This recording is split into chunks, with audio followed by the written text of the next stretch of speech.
On June 11th of 1997, Michael Jordan scored 38 points and willed the Chicago Bulls to a 2-point victory over the Utah Jazz in the NBA Finals while suffering from the stomach flu. In February of 2015, I have acquired a mild head cold and am working on Old Sports Games number 29, so many apologies for my voice.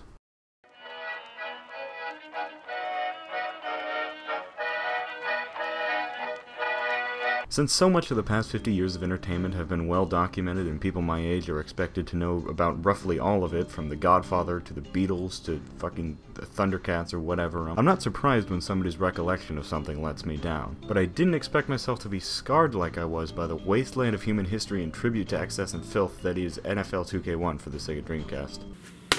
I had been told since the beginning of time that this is a good game, but I didn't really try to play it until this year, and dear God, that's not even close. Generally, even if a game is wrought with flaws, I'll still enjoy aspects of it and try to leave having a good time, but no game has the type of flaws in the same way that NFL 2K1 does. I'll explain it with an overly complicated metaphor.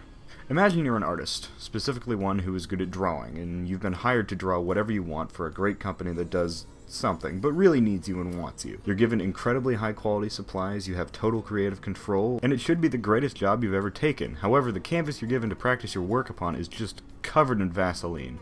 And that's all you get, too. The worst thing is that the workplace makes you super creative, and it could just be the greatest job in the world, except you're just dragging your pencil or pen or whatever artists use through Vaseline. Let me explain that metaphor with facts. Passing is bullshit.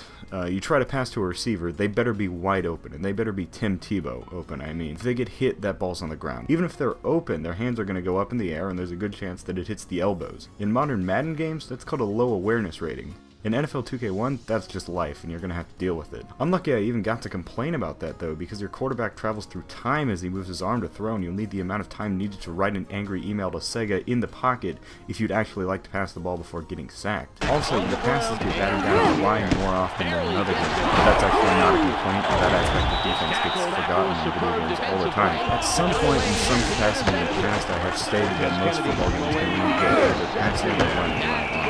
For instance, Madden never got passing right until about 2002, but always had a solid run game.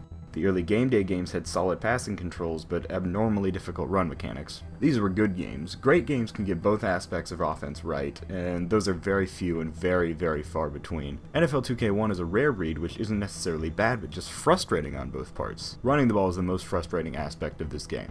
Your running back is important, obviously important. However, look at my comparison thing here. Of Washington's 2 Super Bowl victories in the 1980s, they had running backs put up rushing performances of 166 yards and 204 yards, the latter of which is the Super Bowl record. One of these 2 running backs was Hall of Famer John Riggins, regarded as one of the greatest rushers of all time. The other was by 5th-round draft pick and rookie Timmy Smith, who retired 2 years later amongst suspicions of cocaine abuse and failed physicals. The main similarity between those two was the presence of the Hogs, a legendary offensive line corps, one of the only teams of offensive linemen with a Wikipedia page. What I'm trying to say is blocking matters, and the run blocking in NFL 2K1 is possibly the worst I've seen in my entire life. I can run towards a hole and get hit. I can have blockers in positions and just have them run around the people they're supposed to be blocking. It's hard to break tackles too, but at least you can sometimes. Juking and spinning are futile, but stiff arms work well, so hey! Stiff arms. I actually have very few complaints on the defensive end. Rushing and creating pressure actually seems to work, but that doesn't mean that you can't be kept honest for being overly aggressive. It feels like there's real collision in terms of the ball, therefore if somebody's arm touches the ball in the air, it doesn't necessarily just fall through, like some instances in Madden games. It gets knocked down, like in real life. But that's what the worst part of this game is. The engine is really, really good. It feels natural, and if put to good use, Sega could have had a truly great football game on its hands in an estimated 4 years if they put all their effort into it. NFL 2K1 just screws up in so many ways. The core gameplay is just so painful and soul-sucking that I don't care. It's wasted potential.